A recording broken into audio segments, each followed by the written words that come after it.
आप देख रहे हैं अक्स न्यूज लाइन, सच की परछाई।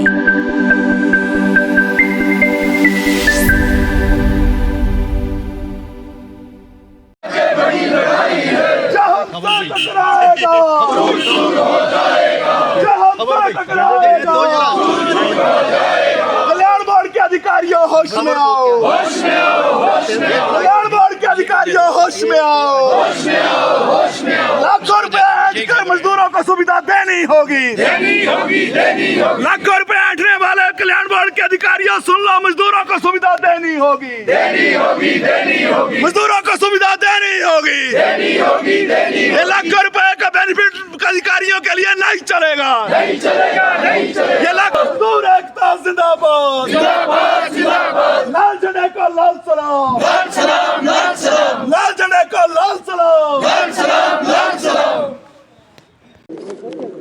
किस बात को लेकर गिरा? देखिए, हिमाचल प्रदेश निर्माण मजदूर और मनरेगा फेडरेशन जो C2 से संबंधित है, उसकी ओर से आज ये जो हमारा श्रमिक कल्याण बोर्ड है हिमाचल प्रदेश के अंदर, उसकी जो बैठक चल रही है, अभी शुरू होने वाली है, उसके अधिकारियों का घेराव हमने किया है। जो चेयरमैन हैं, सचिव हैं और दूसरे आला अधिकारी जो इसके अंदर काम करते हैं। क्यों किया है?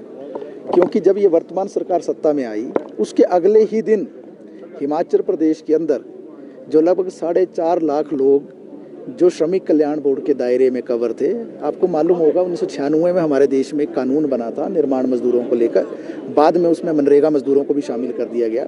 ये कानून हिमाचल प्रदेश के अंदर 13 साल लागू नहीं हुआ था, तो हमारी ही यूनियन C2 जो है माननीय उच्च न्यायालय पहुंची और वहाँ जो है हमने एक केस दायर किया और माननीय उच्च न्यायालय ने निर्णय दिया कि एक श्रमिक कल्याण बोर्ड जो है लाखों मजदूरों के लिए हिमाचल प्रदेश के अंदर बनना चाहिए, जो पूरे देश के अंदर एक कानून बना था उसके अंतर्गत।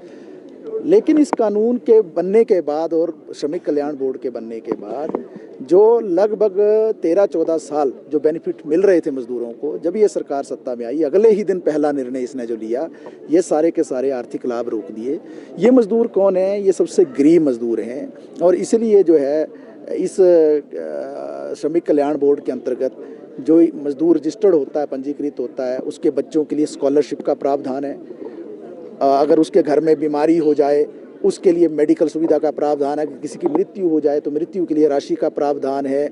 इसके साथ साथ बहुत सारे अन्य प्रावधान हैं, जिसमें पेंशन का भी प्रावधान है, दूसरे भी प्रावधान है। ये सारे प्रावधान जो है पिछले 2 साल से रुके पड़े हैं और मजदूर काफ़ी परेशानी में है। लगभग 1 लाख मजदूर तो ऐसा सीधा जिसको कोई बेनिफिट नहीं मिल रहा है और मीटिंग पर मीटिंग होती है, हर मीटिंग में चर्चा होती है, लेकिन मीटिंग के बाद कोई निचोड़ नहीं निकलता है, कोई उसका हल नहीं निकलता है, जिसके कारण जो है मजदूर काफ़ी दिक्कत में। इसीलिए आज आक्रोश था मजदूरों में, गुस्सा था और आज ये जो बैठक परी महल में शुरू होने वाली है, उसके पहले ही एक निर्णय लिया था C2 की यूनियन ने कि हम अधिकारियों का घेराव करेंगे और इसीलिए अधिकारियों का घेराव किया है। हम सीधे रूप में ये कहना चाहते हैं कि जो पंजीकरण की प्रक्रिया उसको सरल किया जाना चाहिए। जो ऑलरेडी पंजीकृत मजदूर हैं उनके आर्थिक लाभ जो बहाल किए जाने चाहिए। जो KYC का मुद्दा आ रहा है उसका सरलीकरण होना चाहिए और जो बहुत सारी कॉम्प्लेक्सिटीज़ पैदा कर दी गई है, बहुत सारा कठिन बना दिया गया है प्रोसेस को, उसका सरलीकरण होना चाहिए।